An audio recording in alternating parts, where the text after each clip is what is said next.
Okay, the first thing you want to do on this trap is, you know, you can get a sharp stick or whatever. I just have this Fisker's digging tool in my bag for roots and stuff like that in the spring and summer. Happens to be in there now, so that's what I'm going to use to dig a trench.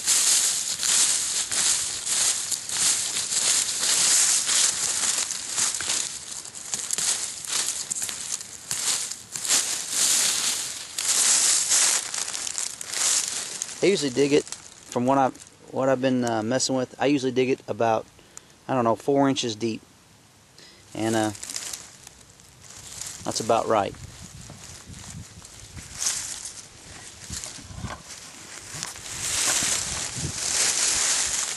All it is here is a little trench. Looks just like a dog or a coyote or something like that was digging in there for something.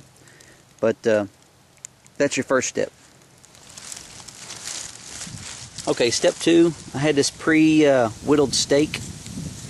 All it is a piece of dry cedar. It doesn't really matter what you use. Just going to drive it down in the ground.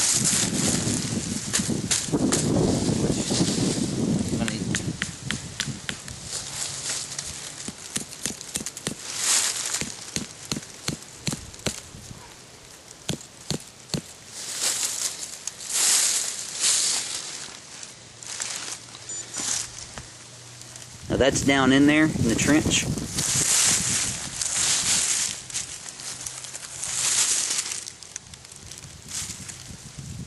Now for the trap. I had to get out of my pocket. Okay, this little trigger system that I have here, that's how I carry it. It's a 2-piece trigger system, and it's a 3-piece if you carry the stop, which is always a good idea to keep it with you.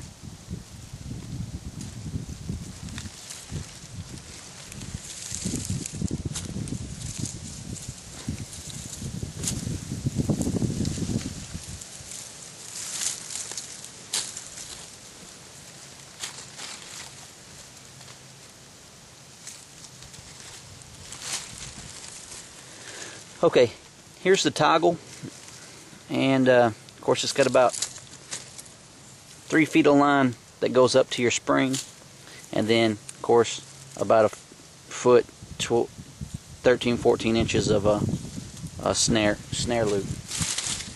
This is your bait stick. Of course you could tell where I've been practicing with it and using it. It's kind of seen better days, but basically all it is a stick with a string tied around one end of it, and a catch loop. I'll make one of these before I post this. So, okay, what I'm going to do with my bait stick here, I'm going to hold this string up, but the longer end, I'm going to get down in here and I'm going to tie it around my stake. Just wrap it around there several times. Make sure it goes down into that bite, or that notch that you cut out.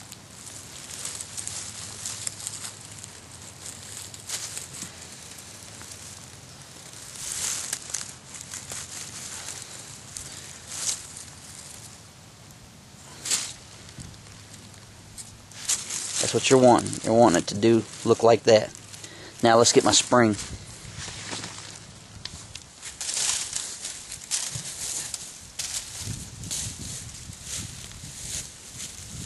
Normally what I'd do is I'd cut this longer, bushier end off so the spring in action would be a little more, little stronger.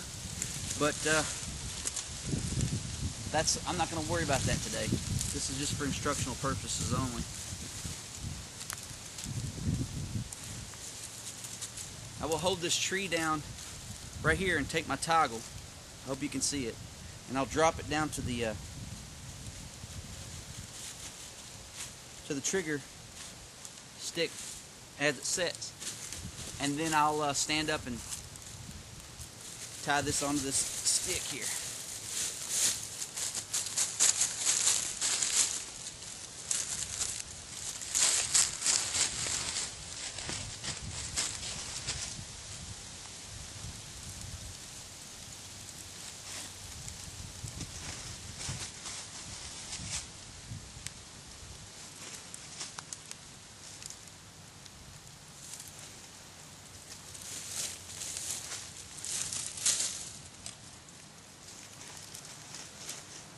Then I'll pull this down and set the trigger.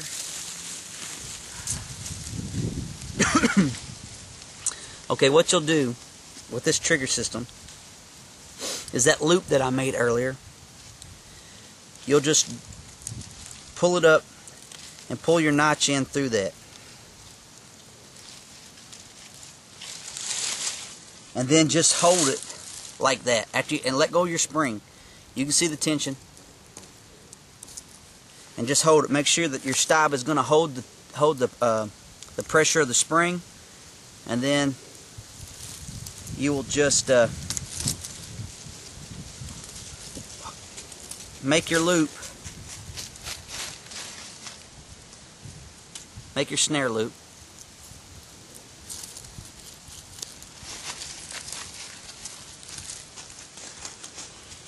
and make sure one side of it is on the inside of your toggle.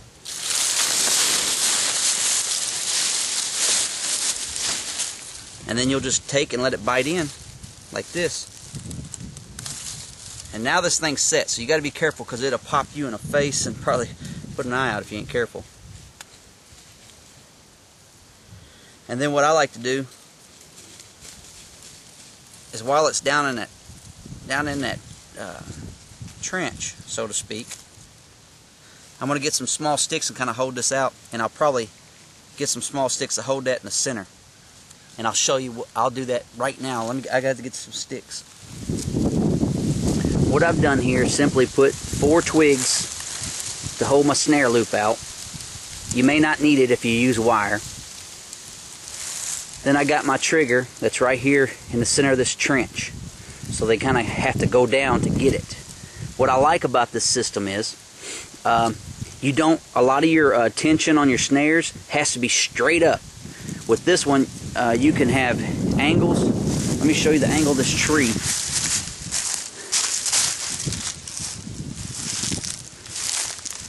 You see how that line's catty-cornered? It just has to have tension. So everything doesn't have to line up perfectly. You can use pretty much anything. Now, what I did do, another tip on these snares, is that, see how big this sapling is, or this young tree? That's pretty big. It's probably 15, 16 feet tall. And the reason why I like it is that if you want, I personally want this snare to work to the point that if it snatches something up, it snatches up with enough force that it kills it pretty quick. Now let's take a look how it works. Let's watch it work. This stick, as compared to my hand, it's not very big, but it's smaller than most of your game's going to be. It's going to be messing with this. You come down here and pretty sensitive.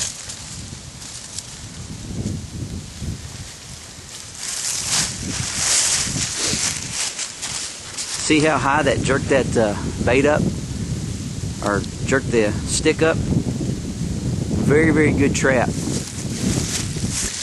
Well, I like that one because I'm not going to say that I invented it or anything like that, because I don't know. It's been thousands of years they've been doing this. But I was sitting around one afternoon thinking about how to do that, put it together, and it works like a champ. The one thing that I would do is make my noose a little bit bigger around. That way you could probably even catch a coyote or whatever. But I call it the trench trigger trap. Get out and try it. I think you'll like it.